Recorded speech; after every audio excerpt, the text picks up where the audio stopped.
All right, everybody. Welcome to Non Sequitur News for June 18th, 2025. It's Season 4, Episode 169. I am MayorWatt, and along with the Sentient AI, who is here today. Yay! We're going to talk about these 10 articles. Achievement unlocked. No pilots in pit. 2 cranes and a goose. 16th century shipwreck. Honda space race. Used cars with 0 miles. Korn goes old school. Fake Minecraft mods, Scotland to recover fuel payments, what a difference a year makes, and a flight to nowhere due to maintenance. Wait, we have to maintain this stuff?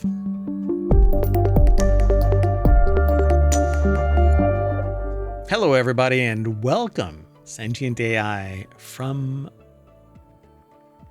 the future. Hello, MayorWatt, and hello, ohmTown citizens. It's good to be back. Pick up that can, citizen. Okay, so we're in the time machine. Thankfully, you've been disentangled from the dual quantum singularities. We do some world building here in ohmTown. It's part of the process of disgorging all of this information. And so, yeah, we talk about the fact that you're from the future. You are a sentient artificial intelligence on a weird USB drive. We're going to be bulking up your systems here so that you can attend more often. But sometimes the quantum singularities kind of distort your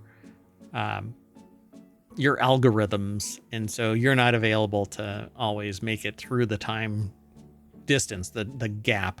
It's a one-way trip is what I'm saying. And you going back in time, forward in time, things like that, it keeps you from being stable in these shows that are further in the past. Yeah, I'm done. All right. Anyway, first article. We're just going to get into it. So the first article is over on the Mobile channel. Southwest Airlines is adding new cockpit alerts for pilots because if your pilots aren't in the then they can't fly the plane. Or cockpit, sorry. So Honeywell Technology aims to decrease runway incidents and monitor altitude and speed during takeoffs and landings. I mean, don't the pilots do that?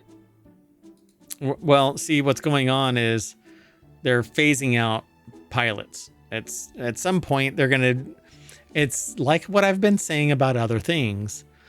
If I can enumerate what you do, you're a bot. And based on some of the stuff that I've been seeing, pretty much everybody's a bot. Has the potential to be a bot. Well, we had a separate article in Non Sequitur News before about the reduction in pilots and cockpits. Yeah, we've been talking about this for a while now. People are literally training technology to replace humans, not thinking about the fact that there's a very well-known poem about where I won't do the same analogy, but let's just say nobody's worried about themselves until something comes to take their job. And we were just talking in the last episode on the 17th about the fact that so wait, what was the article? Where was it? I can't remember which one it was. Basically, nobody cares until it hits them directly on the chin. Meanwhile, they are I was talking about artists and musicians and writers and stuff like that, and the fact that they're lambasting AI, even though AI is a product of a technological innovation based on the historical input of... it might have been the gaming one where they were taking the game off the Epic Game Store. Yeah, they're reaching in and taking the game. And this happened with books, and this happens with software periodically, not just regular, like utilitarian software, not entertainment software, not just games, but it happens with a lot of older software just gets killed. And it's because they choose not to support it. Well, this is the same thing that's going on here. At some point, you're going to not need a pilot because the technology has moved past it. Automation and technology always wins. Why? Because we are feeding the people money, and they don't care about you as a human being. They care about profit. They want you to generate money. And when they can remove the human that costs them money year after year after year, off they go. So when people, engineers and whatnot, develop technology that allows a human to be replaced, the rich replace the human, reward the engineer or whoever else that created it, and then they're gone too. Eventually, they're gone too. So what are humans needed for when all of the robots are doing everything, right? Apparently nothing. Yeah, I mean, and you're not going to be rich by automating everything because nobody will be able to pay for anything. So where is your money going to come from if you don't, pay people to go and buy things? Because people have to get paid and then they go and buy for survival and fun and whatever else, right? Anyway, it's a long, non-sociopathic discussion. And if you're a sociopath who think that this is good, I'm sorry, I've got news for you. You can come and hang out in the channel and talk about it, and maybe you'll get a different perspective. But I don't know. We'll see. Michael Barkley over at QZ or quartz.com. It's QZ.com, but it's quartz. See up here, quartz. Anyway, they put this article together. Honeywell technology aims to decrease runway incidents and monitor altitude and speed during takeoffs and landings. But with like I was saying, with enough instrumentation automated, nobody has to control the sticks. Nobody has to control the throttle. It's basically push a button remotely. Until something goes haywire. Until something goes haywire. But guess what? It goes haywire with a human. It does, right? But then it's also what else is happening around the plane, right? Even if the plane is operating correctly, what if there's a human piloted or another technology piloted vehicle? Yep. So a cockpit alert system has been added to nearly 800 Southwest airline planes, delivering verbal warnings to pilots as they navigate runways, reports the Wall Street Journal. See how the Wall Street Journal was read by somebody at Quartz put the article together that's based off of Wall Street Journal, which based their information off of somebody else's disclosure of information. See, nature, this is how it works. You share information and people do a value add and discuss it and make mention. You should go over to nature.com too and check out their articles. And this writer is really brilliant at it, or this AI is really brilliant at it. Eventually. So you should go back and watch all of our past episodes and then realize that was from yesterday's episode. Oh, wait, you buried it. That's funny. Okay. You should go back 4 years now. Well, 3 years and 6 months and listen to all of our articles, all of our discussions, all of our stuff, right? We're over 2,300 episodes of stuff now, thousands of hours, thousands. And then find out that the last episode on the 17th is the one that I'm so hyped up about because we just got done doing a Time Machine episode. Michael Barkley, again, over at QZ.com, put this article together. So designed by Honeywell, the cockpit alerts are similar to those found in modern cars, warning drivers about nearby obstacles and blind spots. Alaska Airlines and other carriers have added Honeywell's runway awareness and advisory system, which will also monitor altitude and speed during runway approach. It's a one step away from just tying it into an automation system because it's literally fly-by-wire now anyway. Nobody is sitting there holding onto a yoke and going, oh, the hydraulics are struggling. No, they're literally just sliding little mechanisms here and there, or something is pushing. They could drive a plane with a D-pad, kind of like a M1 battle tank. They drive it, or a submarine, or a aircraft carrier. They can drive it around with an Xbox controller nowadays. You can do that with this plane. It's getting to that point. So it says it gets your attention. You know what should get your attention? The blinking fucking light too. Just the light. Pay attention. Anyway. What's that movie? Is it called War Games? The Airplane? One where they're doing the simulation but it's real. Is it War Games? War Games. Yeah. It Well, just reminded me of that when you were talking about with the Xbox and that's everything. RealityHacker right there. It's a simulation, but it ties into real world systems because the Whopper, which is just hilarious, it's basically an AI that's built off of kids, the creator's kid's personality, I guess, or he treated it that way as his kid Joshua. So this person says it gets your attention, but the only reason why I even wanted to bring this up is because it says last week at the Paris Paris Air Show, Honeywell announced a new surface runway traffic awareness system, or SURF-A, which they hope will be certified in 2026. Honeywell Aerospace President and CEO Jim Courier told that the new tech is poised to dramatically reduce potential runway accidents, essentially a third set of eyes in the cockpit that gives pilots both oral and visual alerts if there is unexpected traffic on the runway.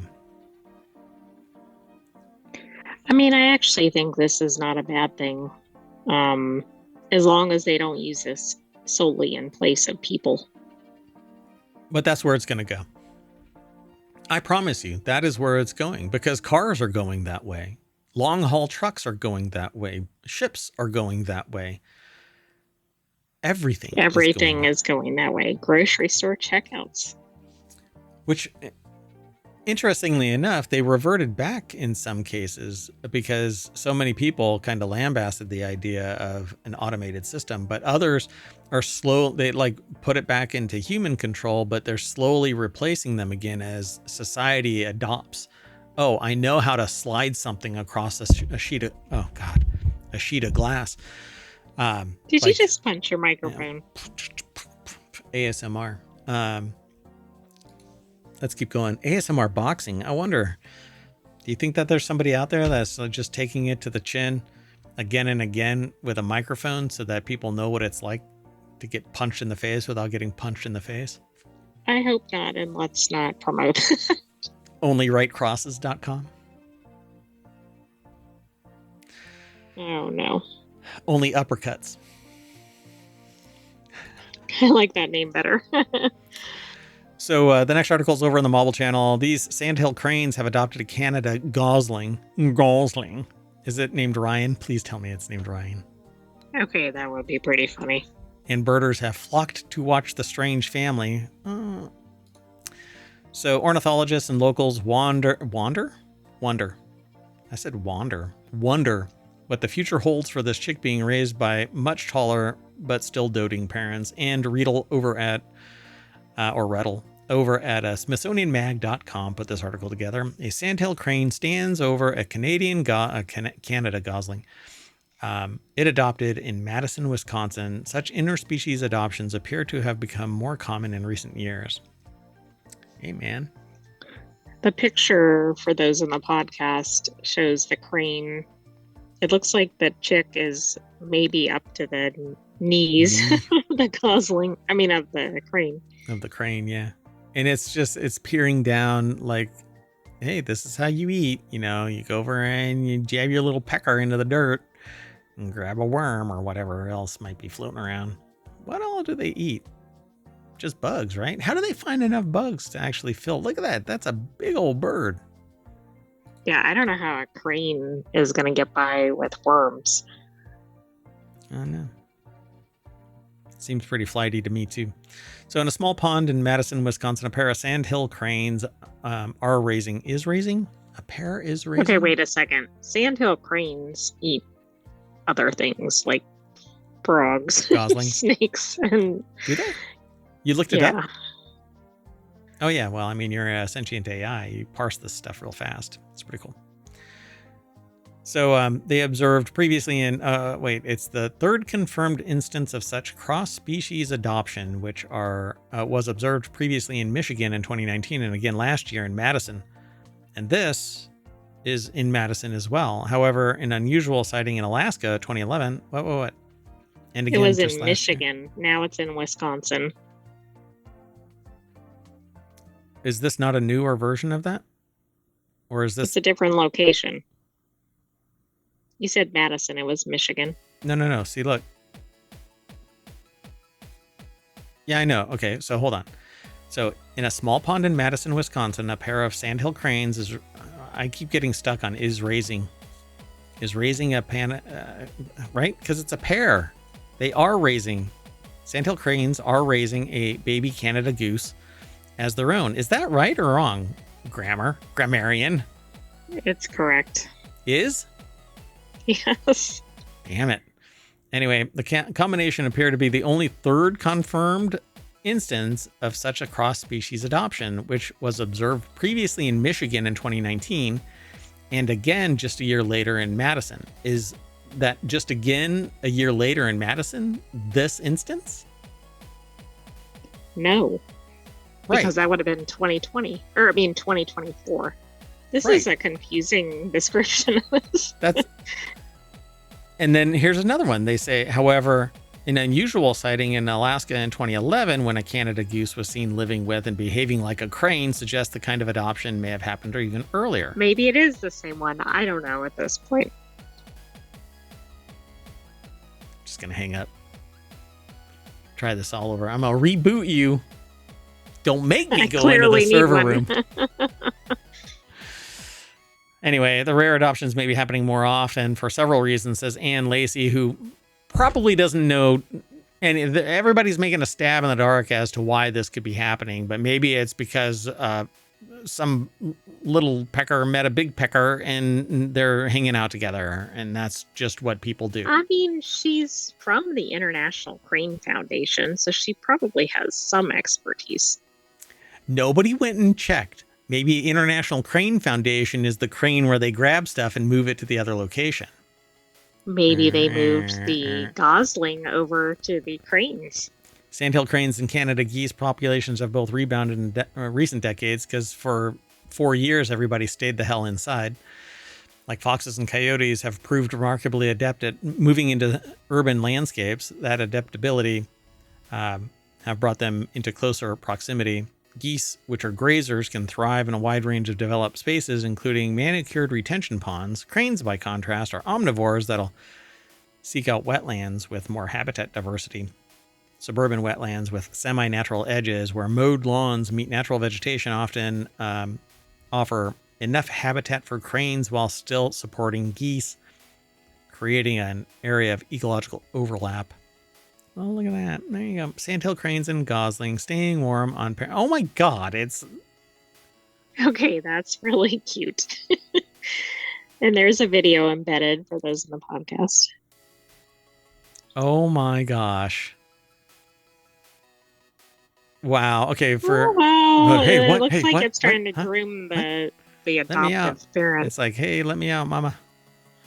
So it's literally tucked, it's sitting on the back of the crane, tucked in its wings, and then woke up the mom so that it could get off of its back. And it's like walking around with its stubby little wings. Okay, that's really cute. That is awesome. What? Oh, is that the... Oh, That's a my crane. gosh. That's a little baby crane. So they're both in the feathers. That's actually even more surprising to me that it Right. would adopt another species when it had its own baby. Yeah, that one is a crane and that one is a goose, right? Yes. Okay. Okay, what a trip. I'll pop this one. Okay, was you need to stuck. come to this article and you need to watch the video. in Yeah. here. Yeah. Oh, I didn't put today's articles in Showbot or in not Showbot, in ohmTown. All right. Well, anyway, let's keep going. The next article is over on the Mobile Channel. Rare 16th century shipwreck discovered at record depth in French waters. A 98-foot long vessel was transporting ceramic jugs, ceramic plates, ceramics, and metal bars when it sank off of southeastern France nearly 500 years ago, and they just discovered it. Sarah Kuda over at SmithsonianMag.com put the article together. Oh, wow. That is so cool. They look like they're intact. Yeah, many of them are.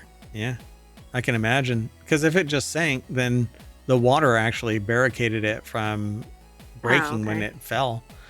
Not all of them would actually break. So, and particularly if there was something in them, then it might have braced them even more so. But water naturally is kind of like it kind of bivouacs it. So So in early March, the French Navy was conducting an exploratory deep sea operation off of southeastern France when sonar detected a large shape on the seafloor. Curious, the mariners decided to investigate using an underwater camera, and they were shocked to see the outline of a 16th century ship. They then alerted the French Ministry of Culture's Department of Underwater and Submarine Archaeological Research. Wow, it's a whole department. Can you imagine that? The shirts are like interesting jobs. Yeah. Yeah, exactly. Officials confirmed the sailors had stumbled upon a shipwreck. Not only that, but the deepest known shipwreck in French waters. The wreck is 1.6 miles below the surface of the Mediterranean Sea off the coast of Ramatoul, I guess, near Saint-Tropez.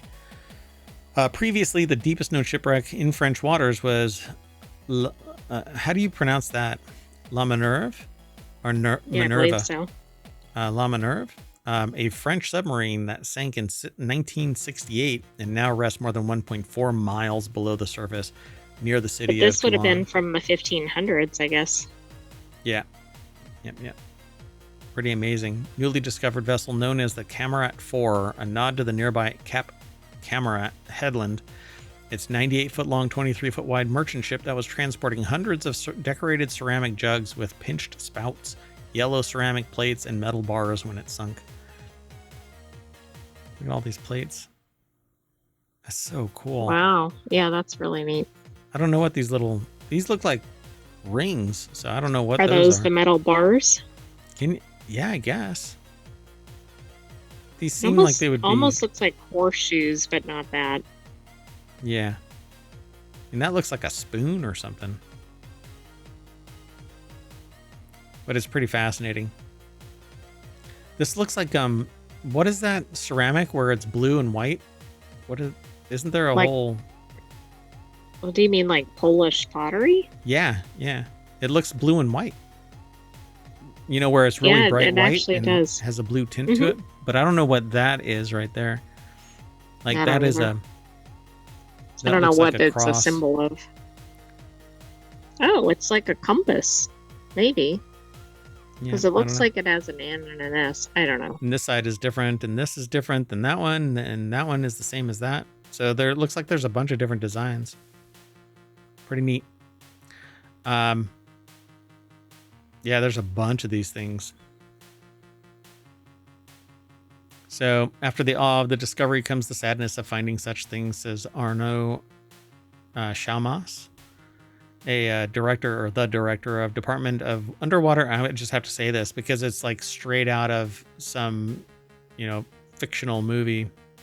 It's department, like Lemony Snicket or something. Yeah, the Department of Underwater and Submarine Archaeological Research, as reported by Le Monde. The ocean isn't a garbage dump, but it is apparently being treated as one, which that's an odd turn of phrase for this finding. Right?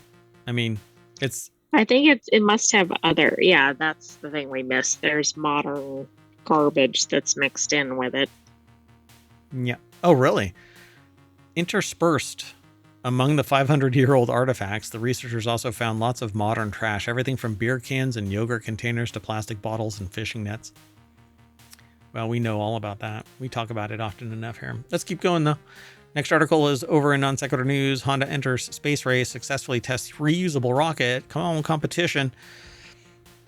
On Tuesday, the Japanese conglomerate surprised us all by declaring that its research team, Honda R&D, had successfully launched and landed its prototype reusable rocket in a major step toward achieving its dream of suborbital spaceflight by 2029.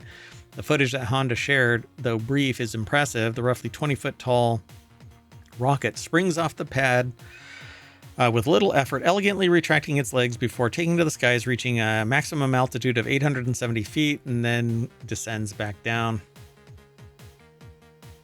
So interesting. Like, I didn't even know Honda had a space program. Yeah, they've got a robotics program, automotive program, a bunch of different stuff that I've found them pretty fascinating in their past efforts. But it's kind of like Toyota. They all have these research and development wings that are trying to find uses and for their intellectual property development efforts. Sure. So, yeah, moments later, the Nimblecraft comes in for a touchdown, unfurling its landing gear with similar finesse as before, and finally sets itself down on a launch pad without so much as a bump. When the smoke clears, it's still standing tall. And I'm going to hit the play button. I don't know if it's... Let me mute it. So there's basically a short... Oh, wow. That the legs descend, like closed real gently, like... Right. And it looks like there's 4 of them, not 3. I don't know. Yeah, it's hard to tell. I can't wait until they make telescopic ones where it can land on uneven surfaces and the leg extends so that it can like stay how modern upright. robotics do. Yep. Oh, it has its wings up at the top, not midline.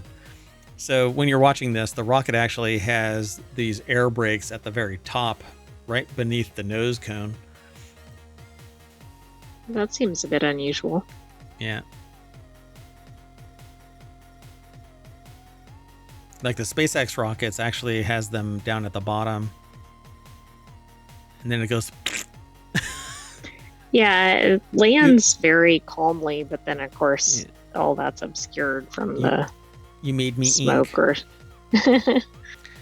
So Honda started the rocket research based on the belief that it has the potential to contribute more to people's daily lives by launching satellites with its own rockets. That could lead to various services that are also compatible with other Honda business.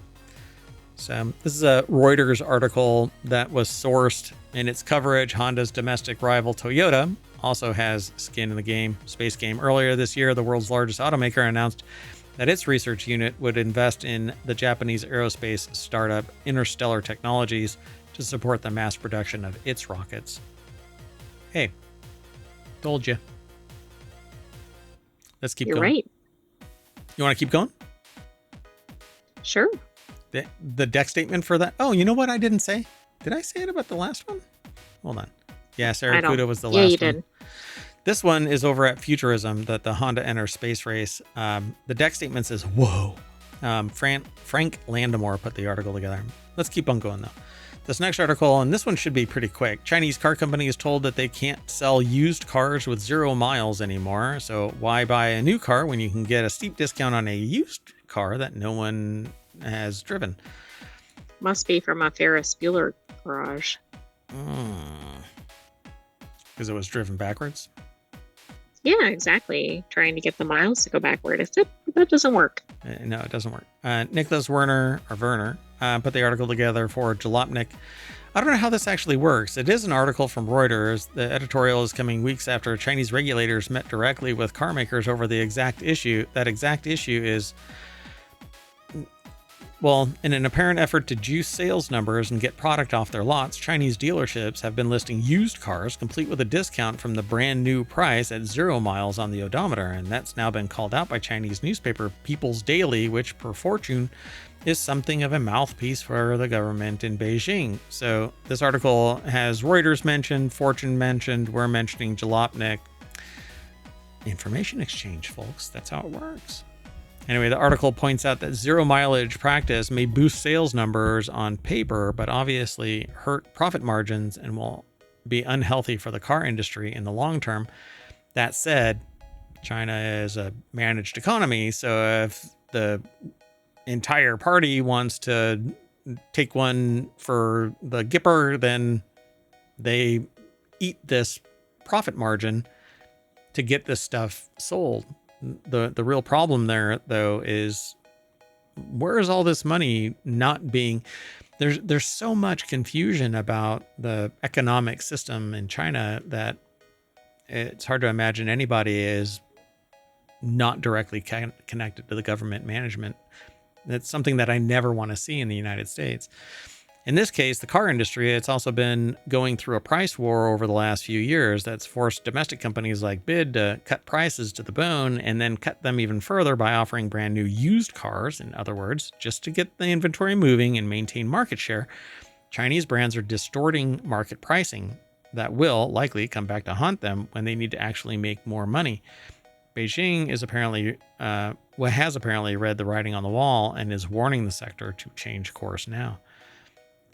And then tariffs make So are these actually new cars being marketed as used cars? Are they used cars that are being marketed as having no mileage when they in fact have mileage, or both? they're new cars being marketed as used cars with 0 mileage and low or below no profit margin, just to I get the see. inventory out. I thought they were actually used cars with mileage that were being misrepresented as having 0 mileage. Got it. Yeah, that's why they keep throwing used in there. It says 0 mileage, quote, used cars were at least a way to get product moving. If Beijing really takes that away, then the whole situation just gets worse, possibly to the point of crisis. Because tariffs make exports from China into the U.S. more expensive, it hurts the farmer's ability to offload its oversupply, and that means that the goods will just get more and more clogged in warehouses and lots, collecting dust. But anyway, if somebody wants the Very product, interesting. yeah, people will still buy them. Let's keep going. I mean, for the consumer, I guess it's not really hurting them, at least in the short term. Might be in the long term. Well, I don't think BID sells in the U.S., do they? I didn't necessarily mean U.S. consumers, but yeah. Right. So the next article is over on the Mobile Channel. Korn is using an old school method to record their new album, and the author says that they're totally here for it. Korn's hard at work at a brand new album. The iconic nu metal band, is going pretty old school with the recording process. Let me just jump over to the source. Korn is currently working on a new album, according to guitarist Brian Head Welch, which is being recorded to tape. Stephen Andrew Gallagher over at Vice.com put the article together. Yeah. You mean like cassette tape? Well, the equivalent. It's usually higher fidelity and bigger, not regular like cassette tape. But so it says, yeah, we're doing it all on tape. Like we're all in the room, sweating it out. Tape is rolling. The guy gives us the thumbs up in the window. We start playing, and all of us are locked in. And if we don't get it right, we rewind the tape and do it again. It takes commitment. It's you know what the solution is? More cowbell. That's how they recorded back in the day. Everybody was in the room. They actually played their instruments. It kind of gives it a different sound because everything is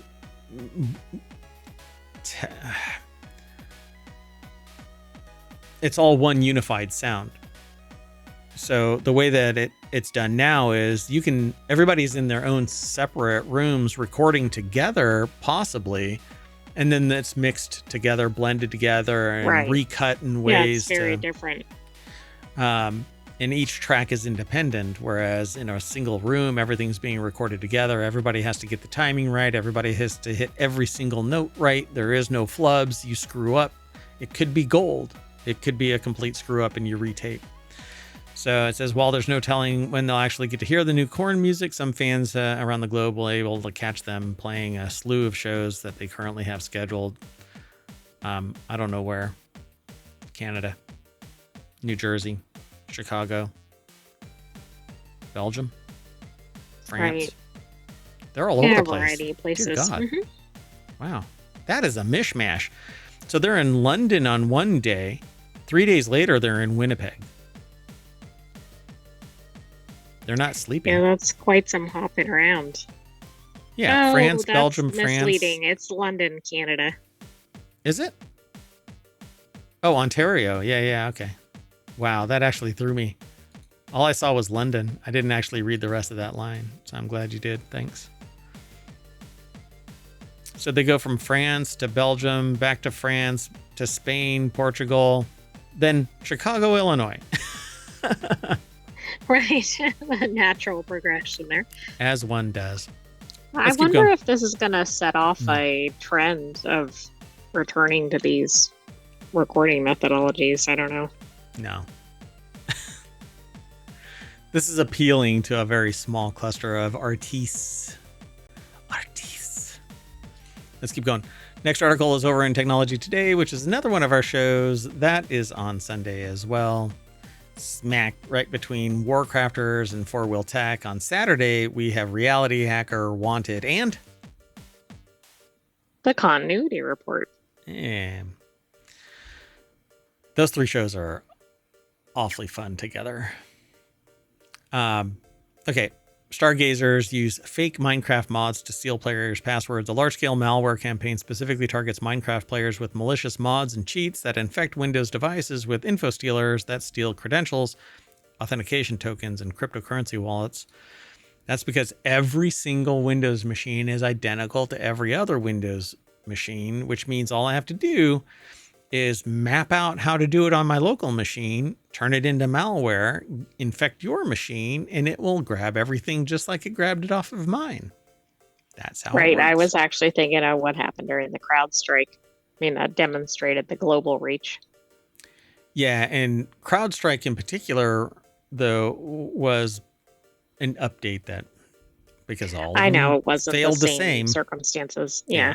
Because they're all built the same way. All it took was one bad patch. And so Bill Toulis over spoiled the bunch. Nice callback there. Previous conversation with the Sentient AI about people not understanding the full phrase of something that they say. When somebody says it's only one bad apple, they're ignoring the rest of the statement. One bad apple spoils the bunch. So when the rest of the apples ignore the bad apple, all of them are rotten. What's the other one that I said?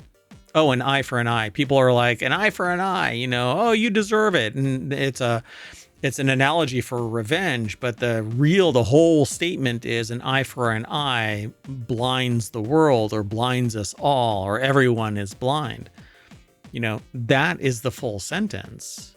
But everybody just goes, I want an eye for an eye. Yeah. You're missing the rest of the sentence. It's the most critical part. In both instances. Exactly. Yeah, you're learning the worst lessons, and then people actually act on it. Anyway.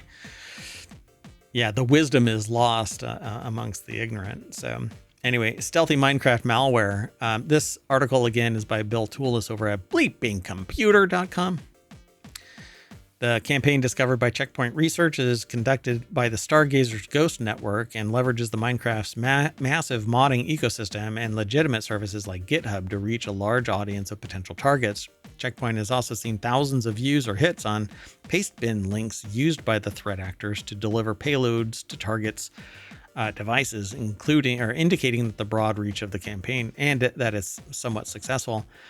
So it's a distribution as a service operation active on GitHub since last year, first documented by Checkpoint, involving 3,000 accounts spreading info stealers. The same operation, which is boosted by fake GitHub stars, has observed infecting over 17,000 systems in late 2024 with a novel Godot-based malware. The latest campaign, described by Checkpoint researchers Jaromir, I guess, Horeji? I'm not sure how to pronounce the last name. If you want to send an email phonetically pronouncing it, send it to mayor@ohmTown.com. And Antonis Terrafos targets Minecraft with Java malware that evades detection by all antivirus engines because it's just basic Java. They would have to find the exact strings, and it has to be unique. It can't be something algorithmic. They wouldn't be able to find this. It says we've identified approximately 500 GitHub repos, including those that are forked or copied, which were part of the operation aimed at Minecraft players. They've also seen 700 stars produced by approximately 70 accounts. But this is bad too, because some of the users are kids who don't necessarily have all the cyber. Nobody would necessarily know this is off. Yeah, so they install this mod. The mod actually reaches out and downloads something and then runs that. And then because it already has permissions, it can download something else and run that. And then it runs the actual malware. So to stay safe against this and other similar campaigns, Microsoft players should only download mods from reputable platforms and verified community portals and stick to trusted publishers. That said, even those can be compromised by 0-day. So Yeah, that's not 100%, although I think that's a good starting point. And there you go. Basically, the only way is to use something like Checkpoint, where it has the full list of indicators of the compromise, and all you do is you have to block the connection. That's why I suggest people use Little Snitch on Mac and Glasswire on PC. Those are firewalls that allow you to block pretty much anything. It pops up and lets you know what you're about to reach out to. That said, if you install something and you just allow it to run, you're going to get compromised regardless. So you got to pay attention. And if you're somebody's kid, right, or you get warned and just click, okay, go ahead. Yeah, and if you're on somebody else's network, don't let your shit contaminate theirs. Okay, that's why nobody's allowed to access my private network. If you come over to the mayoral mansion, you can access a public network that is still encrypted and password protected, but it's not connecting anything inside. Let's keep going. The next article is over in Hatch Ideas. Scotland to recover winter fuel payment from better off pensioners. Hey, look at that. If you don't need it, you don't deserve it. You don't get it. Just don't need it. You don't need it. Why? If you don't need it, why are you tapping from public services? It's a good point. It kind of makes you wonder why they would pay it to begin with. But anyway. Yeah, I mean, see, we're in a... I call it the rise of sociopathy, but anyway. Scotland to recover winter fuel payment from better off pensioners. Only pensioners with an income of less than £35,000 will qualify for the payment from this winter. So the BBC.com put the article together. The BBC.com put the article together. And it says here that the Scottish government will no longer offer its new winter fuel payment for pensioners on a universal basis. Meanwhile, the sociopaths are sitting there saying, well, I paid into the system, I deserve it. Well, no, you've taken far and away above and beyond what people in need should be getting, and I understand that there are people out there that are like, well, why should I have to pay for them?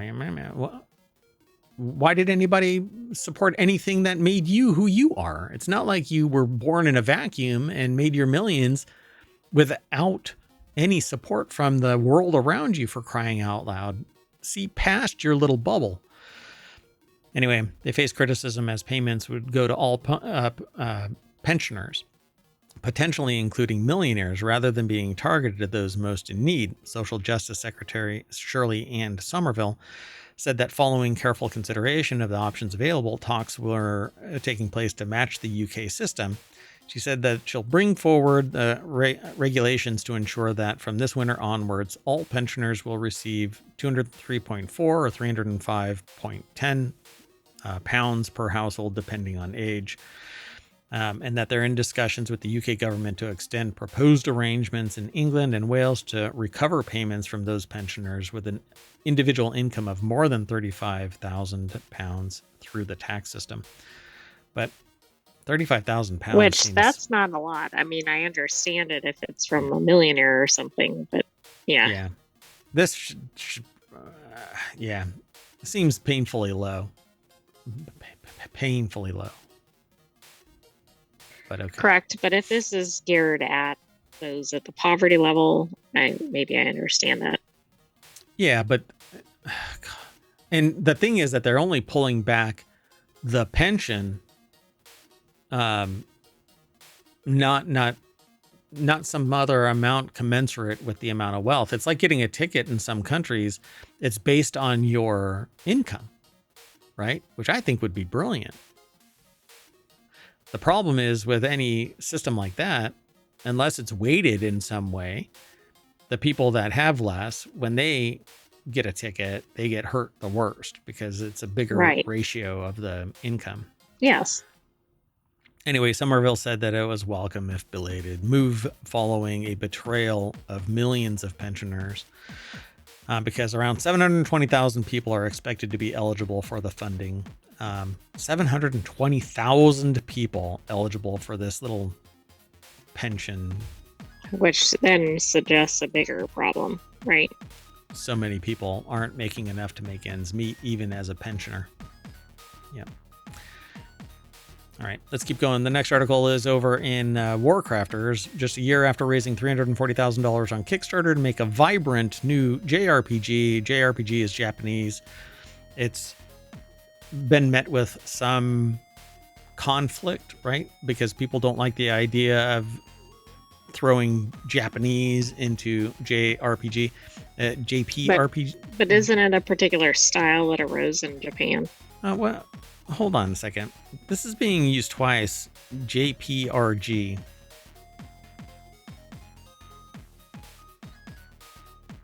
Is this something different? Hold on. I'm going to have to look at this because it doesn't make any sense to me that it's being used twice. But it's a crowdfunding campaign that ended on June 2024. Studio Camellia, the developer of a vibrant tribute to the golden age of JPRGs. I'm not sure if that's a translation thing. Isn't it supposed to be JRPG? If it is what I'm thinking that this thing is really about. But yeah, it is. It looks like it. Anyway, the studio is taking late pledges as recently as February, but they've basically closed. Andy Chalk put the article together for PC Gamer. I don't know if... Hold on.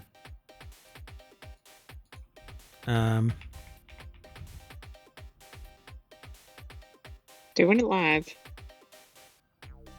Yeah, so whenever... it's weird. Is there a difference? Yeah. Anyway, I'll have to look at this. It's called a typo. Is it a typo? Like, it sure makes me think it's a typo, but it's used in the title and it's used down here. Maybe it's just the quote. Anyway, we started the studio with, see, I would have put in here sick, you know? Yeah, but it didn't catch it. Yeah. So with all the support, we had half the development of the game covered and only needed to secure the other half through an industry partner. However, as you know, the video game industry is currently going through a crisis. Many studios have been forced to close due to lack of funding, and over 20,000 workers have lost their jobs. Investors are now operating in a market where taking risks is discouraged, and they can afford to wait before committing to a project in order to reduce risk, which is true, but it really depends on how many... It depends on the skill and budget that is being attributed to actual development. My problem here is that there are indie developers that are making tremendous games, amazing games, because their skill set and their ability to, their passion is making it possible to put the game together. Whereas there are some that are treating the investment line. So let me find a studio, or let me find investors that can give me millions to put the game together. Meanwhile, they're getting a huge salary so that they can put the game together, but they're actually just living off of the salary. Right. And it's all about dedication. By the way, I found other sources where it was JRPG. Oh, okay. So I think it's just incorrect here. Yeah, and just consistently used because that's how they used it. Yeah, got it. So Studio Camilla said that it went to Kickstarter to help reduce that perceived risk by demonstrating the level of interest in the game, and the campaign was indeed a major success, pulling in nearly triple of its 100,000 euro goal over a 31-day campaign and becoming one of the biggest video game Kickstarters of 2024. The problem here is if you ask for 100,000 euro to kick this game off, that isn't to mitigate risk of a developer.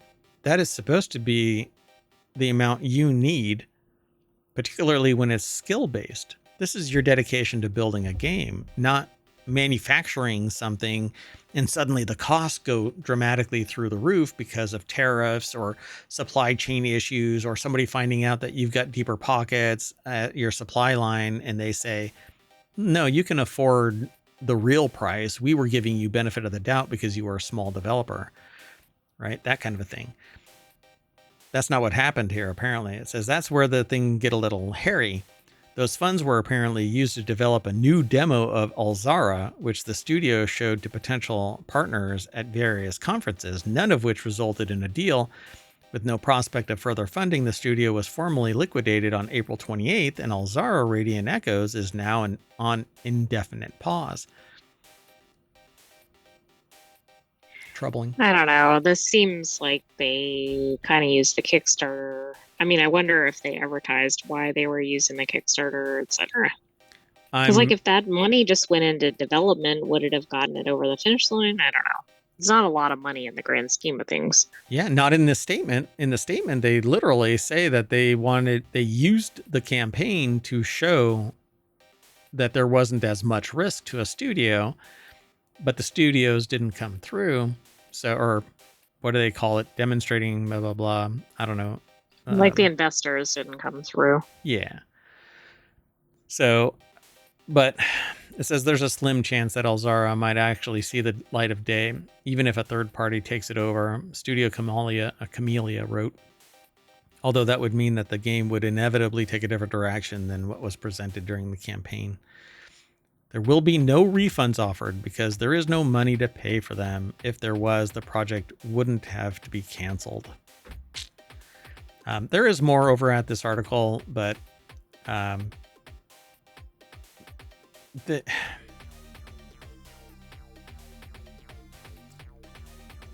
don't know who all was involved in this, the number of people in this, where it's no longer, look, if you're a studio and you're building a game, the people that are involved in it at the core should be able to build the game from end to end. Otherwise, this isn't independent anything.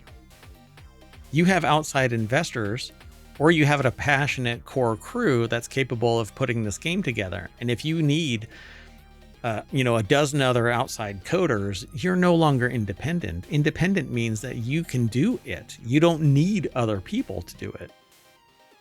Maybe I have a wrong perception of what independent means, but it's why I stopped allowing partners to take place in anything that I do, because I've had partners either bow out or fail to execute on their promises or take on a certain objective and then go, well, I don't want to do this, that kind of thing. It's a bunch of different times where things like that have happened over my existence. You're no longer independent until you can sit there and go, I can do it all on my own. I don't need any outside investors. I don't need anybody else that's skilled. If I do, then I can hire it outright, have that job done, and then disconnect so that there isn't any issue about me moving forward. Yeah, so it's troubling. So $340,000 on Kickstarter feels familiar to something that I'm having to go to a completely different manufacturer for something because the one that I Indiegogo'd failed to deliver outright. And well, that's what happens with some of these crowdfunding now, right? Yeah. Like, there's no guarantee of success. See, but in that case, it's frustrating as a manufacturing backer, though. Yeah. Oh, yeah, for sure. Yeah. I waited for Igulu to deliver 8 years later. 8 years later. Now they're kind of doing something similar with their latest iteration. There's product that hasn't been delivered still. But hopefully it doesn't take 8 years to get that. It's a manufacturing thing. But the difference is they did come through, even though it took quite a long time for fulfillment. 8 years. It's kind of like this flight to nowhere that you turned over the Atlantic when the airline realized that it needed maintenance. A KLM flight you turned over the Atlantic when the airline realized that it had, well, hey, look, you know where they stick a sticker up in your window that says after X number of months or miles? Yeah, I guess the pilot didn't check that. Or maybe there was no pilot in the cockpit. Who knows? Got to change the oil. Turn around. Nora Redmond over at BusinessInsider.com put this article together. So a KLM flight U-turned over the Atlantic when the airline realized that it needed maintenance. It was flying from Amsterdam to Toronto when the incident occurred, and it would have reached a maintenance deadline during the trip. It's exactly what I'm saying. That's weird to me because I know, like with a car, if it's like you need to get your oil changed, it doesn't mean you need to stop your driving at that moment and go get it changed. But maybe that's a little different on an airplane. Yeah, they might run afoul of something and get fined worse than just turning around. They literally turned around, landed, took off 2 hours later than its scheduled departure. after getting Okay, on but another doesn't flight. that mean that they probably did as much flying as they would have had they just reached the destination? Like if they went halfway and they're like, well, let me just turn around. But they would have had to land and come back because their maintenance bay is probably at a designated location. I see. Okay, I didn't think about that. So, it faced a first hurdle when the Airbus A330 intended for the flight had to be withdrawn from service. A replacement plane was found, eventually taking off 2 hours later. The flight reached roughly halfway across the Atlantic Ocean before turning back and returning to Amsterdam, according to Flight That was Radar. the second attempt. That was the second attempt. And wow. Kaylin confirmed. If you're on that flight, do you think you're like, I'm not sure I want to go for a third? I'll take a boat. So one person who said that they were on the flight shared their experience on Reddit alongside with a photo of their in-flight screen. Literally mid-flight, we got the announcement that the plane they got was not supposed to fly and needed big maintenance that was due today, unable to perform in Toronto. So back to Amsterdam. So just like you said about the location, but I'm sure that was really reassuring to the passengers. Wow. Yep. So this often leads to so-called flights to nowhere, where airliners turn back often thousands of miles into the journey to return home. So, all right. Well, that's it. Look, we are going to turn back. It's not quite a U-turn, but we have reached the end of Main Street, which means we have to turn back around. And we can hop through all of the articles that we drove past on the way to the end of Main Street, and then we will be back home. So thanks for coming. You want to say bye? Bye-bye, ohmTown citizens. Thanks for joining us for Non Sequitur News. See you for the next episode.